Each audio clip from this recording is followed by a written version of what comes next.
Então, olá a todos, bem-vindos a mais um Clube do Artigo. Meu nome é Heloísa Barros Pessoa, sou R2 em Cardiologia Pediátrica da Cardioped Brasil e essa apresentação faz parte do programa de residência em Cardiologia Pediátrica. Hoje o artigo tem como título A Experiência Canadense, Multicêntrica e Retrospectiva com o Selexipag para um grupo heterogêneo de pacientes pediátricos com hipertensão pulmonar. Essa é a capa do artigo e o link estará disponível para posterior revisão. Esse artigo foi publicado em 2023 na Frontiers in Pediatrics. Bom, o artigo se inicia dizendo que a hipertensão pulmonar é uma doença rara com alta carga de morbidade e mortalidade. Dados históricos de dois grandes registros pediátricos dos Estados Unidos e da Europa sugerem uma incidência de hipertensão pulmonar de 4 a 10 casos por milhão em crianças por ano e uma prevalência de 20 a 40 casos por milhão em crianças. A mortalidade é particularmente alta para pacientes com hipertensão arterial pulmonar idiopática ou hereditária. Sem tratamento apropriado ou transplante de pulmão, a hipertensão arterial pulmonar é uma doença crônica progressiva e fatal.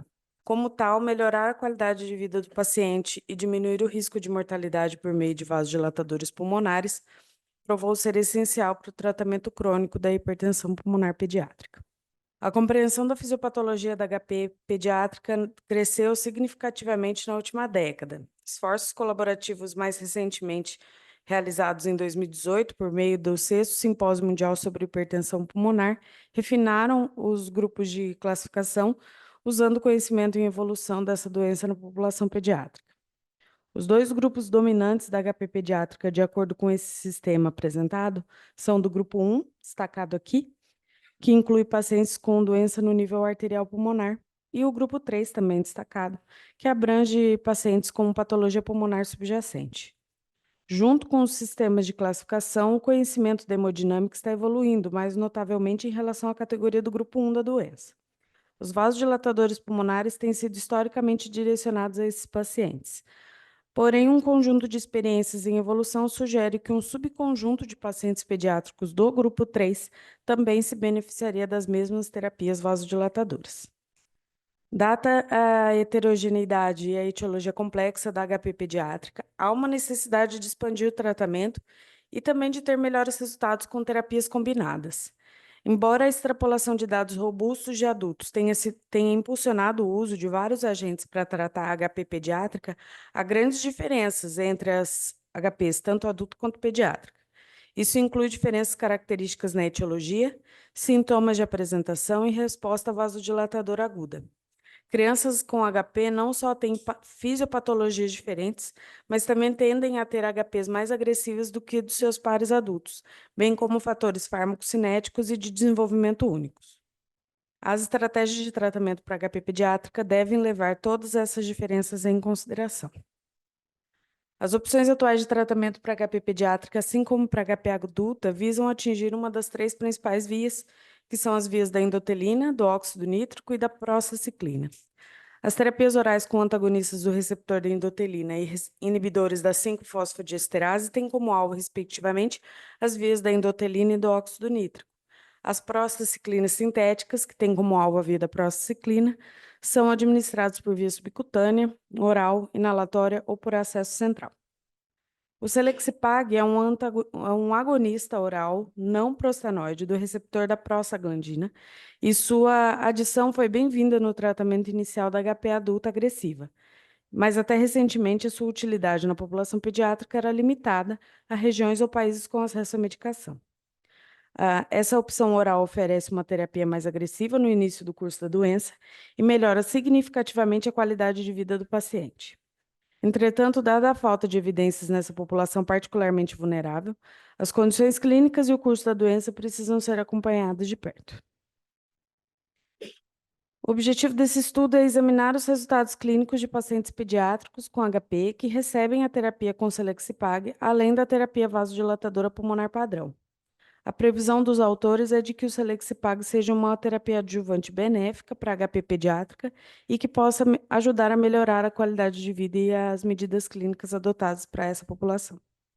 Bom, em relação aos métodos, foi dito pelos autores que esse é um estudo retrospectivo de pacientes pediátricos com HP que receberam prescrição de terapia com Selexipag. Foi caracterizada a progressão clínica durante o uso do Selexipag por meio de acompanhamento clínico rigoroso, marcadores bioquímicos, exames ecocardiográficos, hemodinâmica do cateterismo cardíaco, testes de caminhada de 6 minutos, padrões de dosagem e tolerância da medicação. Pacientes entre 0 e 18 anos de idade com diagnóstico de HP foram tratados em um dos 3 centros de HP pediátricos participantes no oeste do Canadá e que receberam prescrição de Selexipag pelos especialistas desses hospitais. Dados do Stollery Children's Hospital, Alberta Children's Hospital e BC Children's Hospital foram coletados entre 1º de janeiro de 2005 e 30 de junho de 2021. As avaliações foram realizadas na linha de base, no início do Selexipag e 6 e 12 meses depois do início. Dados demográficos e clínicos foram coletados para todos os pacientes na linha de base. Dados antropométricos de cateterismo cardíaco, ecocardiográficos e medidas clínicas foram coletados em cada ponto de tempo. Foram apresentadas estatísticas descritivas para resumir os dados demográficos e características clínicas dos pacientes em cada ponto de tempo, e as comparações entre a linha de base e os 12 meses são conduzidas com o teste Wilcoxon de sinais ordenados emparelhados, com uma significância limite de 0,05. Bom, foram coletados dados nesse período, totalizando 24 pacientes que foram incluídos nesse estudo. 15 deles eram do sexo feminino, cerca de 62,5%, e a idade mediana do início foi de 9,7 anos, com variação de 2 a 15,5 anos. 18 pacientes, perfazendo 75%, estavam no grupo 1. Um paciente, perfazendo 4,2%, estava no grupo 2. 4 pacientes estavam no grupo 3, perfazendo 16,7%. E um paciente estava no grupo 4, também com 4,2%. Entre todos os pacientes, 17 tinham doença cardíaca congênita subjacente, perfazendo 70,8%, mostrado na tabela à direita. A trissomia do 21 estava presente em 4 pacientes, cerca de 16,7%, e a síndrome de Digeorge em 1, 4,2%. 2 eram bebês prematuros, perfazendo 8,3%. 3 tinham doenças respiratórias subjacentes, perfazendo 12,5%. 5 tinham problemas otorrinolaringológicos, perfazendo 20,8%. E 2 tinham problemas musculoesqueléticos, perfazendo 8,3%. No início da terapia, o peso mediano dos pacientes eram de 28,4 quilos e a altura mediana foi de 136 centímetros. Os dados antropométricos ao longo do período de estudo estão resumidos aqui nessa tabela suplementar ao artigo. Apesar das melhorias iniciais, 3 pacientes morreram. Um desses pacientes estava no grupo 2, com histórico de estenose aórtica crítica e foi submetido à valvoplastia com balão, mas apresentou evidências de fibrolastose endocárdica. Esse paciente finalmente recebeu um dispositivo de assistência ventricular esquerda, se saiu bem com o Selexipag oral a princípio, mas morreu de complicações secundárias a uma troca da bomba HeartMate 3. O segundo paciente foi suspeito de ter uma hemangiomatose capilar, mas morreu de uma deficiência imunológica subjacente e a doença pulmonar intersticial crônica. O terceiro paciente, que nasceu prematuro e tinha trissomia do 21, tinha um defeito do septo atrioventricular total e fisiologia de Eisenmenger e morreu de uma infecção viral secundária antes mesmo da terapia com a prostacyclina. No início do estudo, todos os pacientes foram estabelecidos com Selexipag a 200 microgramas 2 vezes ao dia, com incrementos de dose a cada 2 a 4 dias, de 200 microgramas dose até a dose máxima atingível. Foi descoberto que a dosagem estava de acordo com a literatura adulta entre 20 e 30 microgramas por quilo a cada 12 horas. Se um paciente desenvolvesse efeitos colaterais antes mesmo de atingir a dose-alvo, nenhum aumento adicional da dose era implementado. Essa tabela resume algumas mudanças nas terapias recebidas. Aos 12 meses, 22 pacientes, perfazendo 91,7%, estavam em terapia vasodilatadora pulmonar dupla. Aos 12 meses, a dose máxima mediana foi de 30 micrograma quilo dose, que variou entre 26 e 36,5. E a terapia máxima foi baseada na literatura anterior para adultos, o estudo Griffon e os dados pediátricos iniciais. Durante o período de estudo, houve uma redução do número de pacientes em terapia com prostacyclina de 11 na linha de base para 3, que variou de 45,8% até 12,5% em 12 meses como um terceiro agente. O treprostinil intravenoso subcutâneo foi o agente preferido nesses casos. Pacientes com falha foram colocados novamente em uso do treprostinil intravenoso subcutâneo e a prostacyclina oral inalatória não foi usada nesse estudo. O BIPAP foi necessário para 4 pacientes em 12 meses, perfazendo 16,7%. 12 pacientes necessitaram de oxigenoterapia em 12 meses, metade dos pacientes. E ao final do estudo, 13, perfazendo 54,2%, estavam em terapia diurética e 4 necessitaram de terapia anticoagulante, perfazendo 16,7%. Distúrbios gastrointestinais foram relatados em 10 pacientes, um total de 41,7%. Efeitos adversos cardiovasculares em 3, 12,5%. Lábios secos ou erupção cutânea, caracterizado aqui como efeitos dermatológicos em 2, 8,3%. E em 2 também apresentaram sintomas neurológicos, relatados como dor de cabeça e alteração de humor. Ao longo do estudo, um paciente foi retirado da lista, pois necessitou de transplante de pulmão devido à progressão da doença e foi mantido em terapia tripla. O artigo diz que esse paciente sobreviveu ao transplante.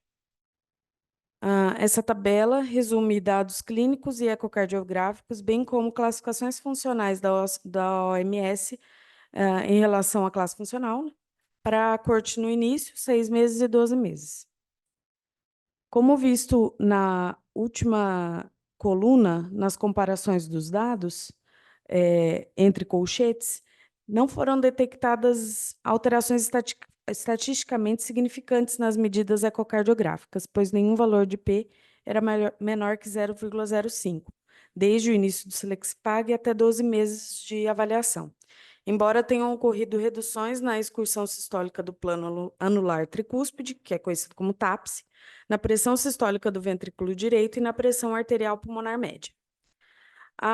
Uma mudança estatisticamente significante na distância do teste de caminhada de 6 minutos também não foi detectada, apesar de um aumento observado na progressão, como visualizado aqui na tabela, em relação à quantidade de metros que os pacientes andaram, com uma progressão em número absoluto, porém sem relevância estatística. Nessa corte, 4 pacientes melhoraram a classe funcional, perfazendo 16,7%, enquanto 15 não tiveram nenhuma mudança, perfazendo 62,5%. E 5 tiveram um aumento da classe funcional, ou seja, uma progressão dos sintomas, perfazendo 20,8%. Embora a HP seja atualmente uma doença progressiva e fatal, o cenário do tratamento está mudando rapidamente. A administração de farmacoterapia multimodal, que interage com diferentes vias, mudou as estratégias de tratamento e o curso clínico da doença para muitas crianças. O Selexipag fornece aos médicos a oportunidade de intensificar o tratamento para os pacientes pediátricos com hipertensão arterial pulmonar grave, sem os desafios associados a uso de acessos centrais, adesão a terapias inalatórias ou a dor à terapia subcutânea muito relacionada a dermatites. É difícil garantir que os pacientes pediátricos estejam em doses equivalentes ou ótimas de terapia para prevenir a progressão da doença ou piores clínicas, minimizando efeitos adversos.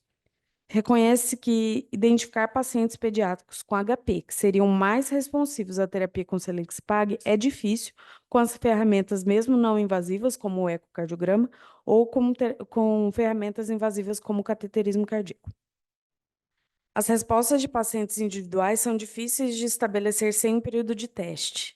Seria ideal adicionar a terapia com Selexipag aos regimes de tratamento antes da progressão da doença, e os pacientes mais clinicamente responsivos só pode ser determinado por meio de uma melhor compreensão da relação, tanto das propriedades farmacocinéticas como farmacodinâmicas da medicação na população pediátrica. Em uma escala maior, o momento da terapia com Selexipag para os pacientes pediátricos com HP requer colaborações multicêntricas para identificar os pacientes com maior probabilidade de responder à terapia. No geral, foi observada uma melhora da classe funcional, da razão do diâmetro do VD com VE, da APM-AP e do TAPSE, embora nenhuma dessas alterações tenha sido estatisticamente significante, tanto no ecocardiograma quanto no cateterismo. Tais parâmetros têm sido usados como substitutos para a sobrevida livre de transplante. Em 19 pacientes, um total de 79,2%, foi observada uma classe funcional constante ou melhorada ao longo do período de estudo de 12 meses. Embora tenham sido feitas tentativas nessa corte de medir parâmetros laboratoriais seriais, nem todos os pacientes tiveram os níveis de NT-proBNP totalmente desenhados. Deduz-se que as melhorias clínicas na classe funcional podem estar correlacionadas com melhoria dos níveis de NT-proBNP e que pode ser usado como indicador de resposta ao tratamento. Embora um perfil de efeitos adversos possa ser limitante para muitos clínicos ao considerar a dose ou o escalonamento do tratamento, foi optado nesse estudo por otimizar gradualmente as doses com base na tolerância individual do paciente e nos efeitos adversos experimentados. Com exceção de um paciente que necessitou de admissão em uma UTI pediátrica, os efeitos colaterais foram tratados de forma conservadora e sem necessidade de interromper a terapia. A tolerabilidade dos efeitos é uma consideração imperativa ao tratar uma hipertensão arterial pulmonar pediátrica para reduzir a não adesão e a progressão da doença. O trabalho sugere que os efeitos adversos do Selexipag são toleráveis para pacientes dentro da faixa dos parâmetros clínicos, ecocardiográficos e de cateterismos na dose descrita. O artigo também cita que a experiência inicial de Kostenberger e Hansmann em relação a pacientes com hipertensão arterial pulmonar idiopática e associada à doença cardíaca congênita destacou o benefício em associar o Selexipag a uma terapia dupla padrão, lá com os antagonistas do receptor de endotelina e inibidores da 5-fosfodiesterase. E isso pode ajudar a estabilizar a doença, atuando como uma ponte para o transplante de pulmão. Mesmo quando a hipertensão arterial pulmonar subjacente é tratada com fechamento de derivações, são necessárias terapias agressivas para anular o impacto dessa hipertensão arterial pulmonar no leito vascular. Isso é particularmente relevante nesse estudo, onde 17 pacientes tinham hipertensão arterial pulmonar subjacente, que isso perfaz 63%, dos quais 10 deles tinham associação com doença cardíaca congênita.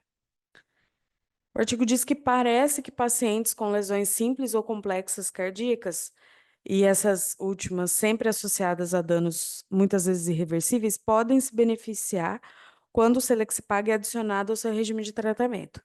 Porém, mais pesquisas são necessárias para delinear o papel do Selexipag no tratamento e no manejo da hipertensão arterial pulmonar relacionada à doença cardíaca congênita.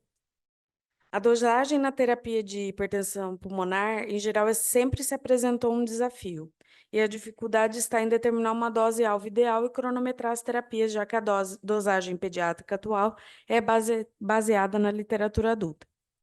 Para o Selexipag, isso é um máximo de 1.600 microgramas 2 vezes ao dia, ou até que os efeitos colaterais não possam ser controlados. Mesmo na população adulta, a dosagem não é clara. Nesse estudo, que é um estudo multicêntrico, todos os participantes foram titulados para doses 2 vezes ao dia, de 20 a 30 microgramas quilodose, conforme a literatura para adultos. Embora os pacientes que pesavam mais de 45 quilos atingiam um máximo de duas doses ao dia de 1.400 microgramas devido aos efeitos colaterais, semelhante ao que é descrito na população adulta. Esse estudo não foi projetado para determinar a farmacocinética do Selexipag nesse grupo heterogêneo de pacientes, mas, como tal, mais um trabalho colaborativo é necessário para determinar dosagens ideais. O regime de doses empregado nesse trabalho obedeceu aos seguintes pontos. Crianças com peso inferior a 20 quilos iniciaram um regime de 100 microgramas 2 vezes ao dia, com aumentos de 100 micrograma dose a cada semana, até uma dose-alvo de 30 microgramas por quilo 2 vezes ao dia. Crianças com peso superior a 20 quilos receberam inicialmente 200 microgramas 2 vezes ao dia, com aumentos de 200 microgramas dose a cada semana, até uma dose-alvo de 30 microgramas por quilo 2 vezes ao dia, com uma dose máxima de 1.600 microgramas 2 vezes ao dia. A diferença dos efeitos adversos entre adultos e crianças pode provavelmente ser explicada no nível celular. Além das diferenças metabólicas, há diferenças características no número e densidade de receptores entre os adultos e as crianças. Por meio da ação dos receptores prostanoides na via endógena da prostacyclina, a variabilidade do número de receptores e a sua responsividade podem ser responsáveis por diferenças, tanto na frequência quanto no número de efeitos adversos relatados, bem como também diferenças na eficácia do tratamento nas populações. Porém, atualmente não há como usar números de receptores de prostacyclina para caracterizar pacientes que tenham respostas mais robustas ao tratamento. Além disso, as síndromes genéticas predisponentes nessa população pediátrica precisam ser consideradas. Até 30% dos indivíduos com trissomia do 21, por exemplo, e que têm hipertensão pulmonar, são conhecidos por terem doença do refluxo gastroesofágico e, portanto, uma possível predisposição a distúrbios gastrointestinais. Portanto, é necessária uma exploração mais aprofundada da dose inicial e ideal, a farmacocinética e a farmacodinâmica da hipertensão arterial pulmonar pediátrica para minimizar os efeitos adversos e maximizar a eficácia do tratamento. As transições de treprostinil, que é um análogo da prostacyclina, intravenoso ou subcutâneo, foram realizadas ao longo de 4 a 7 dias no hospital, titulando o treprostinil para baixo com a cada dose de Selexipag. Se os pacientes apresentassem efeitos adversos ao uso do vasodilatador, como, por exemplo, dores de cabeça, rubor, tontura ou hipotensão, a dose do Selexipag era mantida por uma ou duas titulações para baixo do treprostinil. A maioria das titulações eram incrementos de 2,5 a 5 nanogramas por quilo por minuto, e todas as transições, exceto uma, foram realizadas no hospital. Os autores reconhecem que os dados multicêntricos são retrospectivos e dependem de revisões de prontuários de um pequeno, mas o artigo diz que, em relação a trabalhos anteriores, uma quantidade de pacientes notável, de pacientes, então, com HP. Não se pode comentar sobre o acompanhamento a longo prazo, dada a heterogeneidade da corte, a morte de 3 pacientes e a necessidade de um paciente ser listado para transplante de pulmão. Embora se tenha observado que pacientes se beneficiaram da terapia com Selexipag, também não houve nenhuma relevância estatística mostrada nas tabelas, apesar do mesmo com o tratamento de terapia máxima tolerável. Mais trabalhos colaborativos para determinar critérios para identificar candidatos ideais que respondem à terapia são necessários. Além disso, essa corte de estudo não tinha dados bioquímicos, como, por exemplo, os dados GNT-proBNP disponíveis para todos os pacientes, pois os protocolos de vigilância diferiam entre os 3 centros de coleta de dados. Como conclusão, o artigo diz que o Selexipag é um prostanoide oral com metabólito ativo que oferece aos clínicos a opção terapêutica promissora para escalonar o tratamento em pacientes pediátricos com HP grave sem os desafios associados às outras terapias atuais. Nesse trabalho foram apresentados, então, uma experiência multicêntrica com essa terapia em um grupo heterogêneo de pacientes pediátricos com hipertensão arterial pulmonar. Vários pacientes se beneficiaram da adição de Selexipag à terapia dupla padrão. Alterações estatisticamente significantes nos parâmetros ecocardiográficos, medidas hemodinâmicas e na classe funcional não foram detectadas durante o período de estudo de 12 meses, embora tenham se observado classes funcionais melhoradas ou constantes para 19 pacientes. No entanto, argumenta-se que a terapia é uma adição inestimável aos regimes de tratamento atuais, especialmente para pacientes que não são candidatos adequados à terapia intravenosa ou subcutânea e que provavelmente não vão cumprir a terapia inalatória de vários dias ou para os quais a estabilização da doença é necessária como uma ponte para o transplante. Os efeitos adversos mais comuns são os de natureza gastrointestinal e a dosagem deve atingir a recomendação da literatura atual de até 30 microgramas quilodose 2 vezes ao dia, com ajustes de acordo com os efeitos adversos. Um trabalho futuro deve se concentrar na relação entre a farmacocinética e a farmacodinâmica do Selexipag em pacientes pediátricos com hipertensão pulmonar para determinar regimes de iniciação e doses ideais, maximizando a adesão e minimizando as intolerâncias. Essas foram as referências. Obrigada. Bom dia a todos novamente. Meu nome é Moacir Fernandes de Godoy, sou médico cardiologista pesquisador da FAMERP, um dos colaboradores da CardioPed Brasil na avaliação de estudos científicos. Nós hoje vamos discutir um artigo denominado um estudo multicêntrico retrospectivo canadense com o Selexipag para um grupo heterogêneo de pacientes pediátricos com hipertensão arterial pulmonar.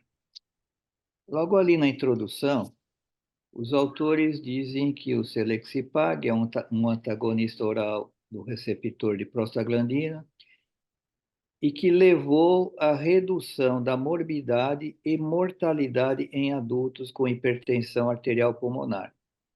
Vejam, não é uma afirmação completamente verdadeira, porque no artigo que nós discutimos na semana passada, que era uma avaliação em adultos, e o evento estudado era morte ou complicações da hipertensão arterial pulmonar. E nós vimos que houve diferença estatística para o evento conjunto, né? O evento combinado, mas não houve para a morte. Então, não é uma afirmação correta que está sendo feita aqui, porque está sendo explícito que reduz a mortalidade além da morbidade. Nós comprovamos pelo artigo anterior que isso não é correto. Outro item, lá no terceiro item aqui, e a Heloísa já destacou isso, ele diz que vão estudar o Selexipag em uma coorte relativamente grande de pacientes pediátricos com HP. É, relativamente grande do ponto de vista proporcional, né? Relativo, digamos assim, porque é uma doença extremamente rara, prevalência bastante rara. Então, 24 casos passa a ter uma expressividade maior, mas do ponto de vista estatístico, 24 casos, ainda mais com subdivisões, né, de subgrupos, é praticamente difícil, muito difícil que se consiga obter diferenças estatisticamente significantes. Bem, eu gostaria de destacar no título que eles falam que é um estudo retrospectivo, né, e heterogêneo. Esse termo heterogêneo nós já vimos também na reunião anterior. A heterogeneidade dos grupos dificulta a análise, porque quanto mais heterogêneo, ou seja, menos uniformes são os grupos, mais difícil é você ter uma avaliação estatística adequada. E um comentário que eu sempre faço esse estudo não é retrospectivo. Não é retrospectivo. O fato de levantarmos prontuários antigos não é critério para dizer que é retrospectivo. Retrospectivo são estudos que você já tem o efeito determinado, já aconteceu morte, já aconteceu sangramento, já aconteceu infecção, o que seja, está sendo estudado e a gente vai ao passado procurar causas que pudessem estar associadas com esse evento. Então, esse estudo não, nesse presente estudo aqui, não foi feito isso. Eles acompanharam pelo prontuário a evolução dos pacientes que tinham hipertensão arterial pulmonar e que foram submetidos à utilização do Selexipag. Bem, então não é retrospectivo. Foi da causa para o efeito e não do efeito para a causa. Então, a classificação que eu faço para o estudo é que ele é quantitativo, realmente quantitativo, vários números, vários cálculos, porcentagens e valores de P, etc. Então, é quantitativo. Ele é de campo, porque não foi feita intervenção alguma no momento, foi só uma revisão de prontuários. Ele é longitudinal prospectivo, não retrospectivo. Longitudinal prospectivo e é histórico, porque foram acompanhados pacientes de 2005, a próxima aqui de 2020, né? Mas ele é prospectivo histórico. E a finalidade é de avaliação de prognóstico. Na análise estatística, eu destaco aqui esse item, que ele é bastante importante de a gente avaliar. Por quê?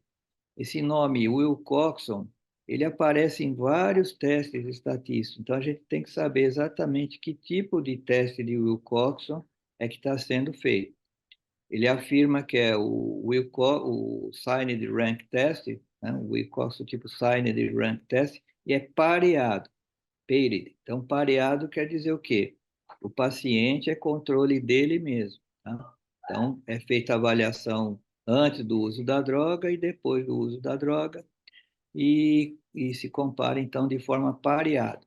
As combinações, os estudos pareados são os melhores do ponto de vista estatístico, porque o grupo controle é o próprio paciente, então não tem interferência de outras variantes que não tenham sido avaliadas na comparação entre os grupos. Então, quando for possível fazer um teste pareado, ou seja, o paciente contra ele mesmo, é a comparação ideal. E os tipos de teste Wilcoxon são quatro, mas esse Wilcoxon Signed Rank Test que foi usado, que é o item 2, é um teste não paramétrico, né, que compara medianas, por isso que vocês observaram que no artigo em si ele utiliza medianas e intervalo interquartil, de um conjunto de números contra uma mediana hipotética. Então, foi esse teste que foi usado, o Wilcoxon pareado. O outro Wilcoxon que vale a pena guardar o nome dele é o Wilcoxon Rank Sum Test. Veja que é diferente de Wilcoxon Signed Rank Test. Wilcoxon Signed Rank Test é o teste Wilcoxon pareado. E o Wilcoxon Rank Sum Test é o que a gente conhece como Mann-Whitney. É mais usado, mais conhecido o teste Mann-Whitney. Então, Mann-Whitney é para conjuntos não pareados. Então, um grupo, por exemplo, masculino contra feminino, ou uma profissão contra outra, homem contra mulher, e diabéticos contra não diabéticos, ou seja, grupos que o paciente não pode ser controle dele mesmo, né? Tem que ter dois grupos distintos, não pareados. Então, Mann-Whitney ou Wilcoxon Rank Sum Test é um, e o Wilcoxon convencional ou Wilcoxon Signed Rank Test é o que foi usado no presente estudo. Aqui uma tabelinha ilustrativa mostrando que o Wilcoxon aqui embaixo, ó, é usado para variáveis quantitativas, discretas ou contínuas que não sejam gaussianas. No caso, ele usou mediana, então era variável quantitativa não gaussiana. Então, o Wilcox é um teste pareado. Tá? O Mann-Whitney entraria aqui em cima. Comparação de grupos para estudos não pareados. Bom, do ponto de vista de resultados, foi bem mostrado pela Heloísa. Esse gráfico aqui é bem ilustrativo, mostrando que não houve qualquer diferença expressiva na classe funcional. Vocês vejam, no início haviam 3 pacientes, ou 12,5, em classe funcional 1, foi para 4 pacientes, 16,7% em classe funcional 1, sem diferença estatística. E a pior classe funcional 3, haviam 8 pacientes, 33,3% no início, e ficaram 9 pacientes, 37,5% ao final de 12 meses. Ou seja, não, não houve relevância clínica, nem relevância estatística no segmento desses pacientes. Eu não entendi porque eles não estudaram comparação com 6 meses. Com 6 meses parece que houve um pouco mais de melhora, né? Talvez pela gravidade da doença, ao longo de 12 meses, esse efeito já se perde. Mas com 6 meses há um esboço de que há pelo menos em quantidade, né, de casos, uma melhora funcional com 6 meses, mas não houve com 12 meses, que era o objetivo do estudo. E na análise estatística, Aqui, importante essa última coluna, destacada com a chave vermelha, a gente vê que nenhuma das variáveis, né, houve diferença estatística. Então, 0,48, 0,09, 0,63, 0,67, sempre P